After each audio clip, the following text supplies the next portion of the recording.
দুঃখের বিষয়, অনেক নিন্দনীয় বিষয়।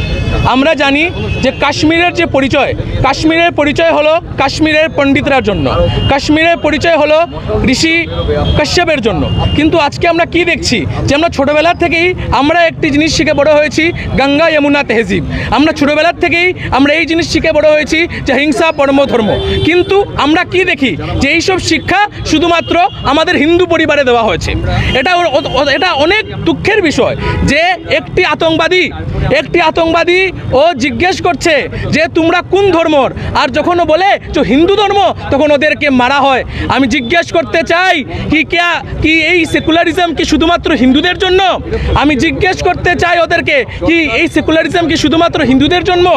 মানে সব সেকুলারিজম কি আমরাই আমাদের মাথায় নিয়ে রাখতে পারবো? না, আমি ভারত সরকার এবং আমরা দেখেছি যে আমাদের প্রধানমন্ত্রী মাননীয় শ্রী নরেন্দ্র মোদীজি উনি এই বিষয়ে অনেক কাজ করে যাচ্ছেন এবং এই বিষয়ে উনি এই সব জিহাদিদেরকে উচিত শাস্তি দেবেন।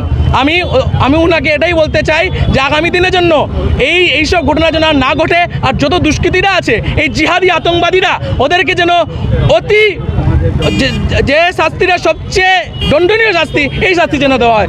দুঃখজনক একটা ঘটনা না, এটা বারবারই ঘটছে ঘটনাটা। তো এইটা যাতে বন্ধ হয়, আমরা সরকারের কাছে আবেদন যে এই ঘটনাগুলি যাতে আর ঘটে না। একদিনে নোটবন্দি হয়, একদিনে লকডাউন হয়, একদিনে কেন ওদেরকে ধরা যাবে না? এইখানে লোকজনই ওদের সাথে মেশানো আছে, ওদেরকে সাহায্য করছে। তো আমরা ভালো করে তদন্ত করে যদি যাই ওদেরকে ধরা যাবে। তো আমি এটাই বলবো যে এরকম যাতে আর হয় না।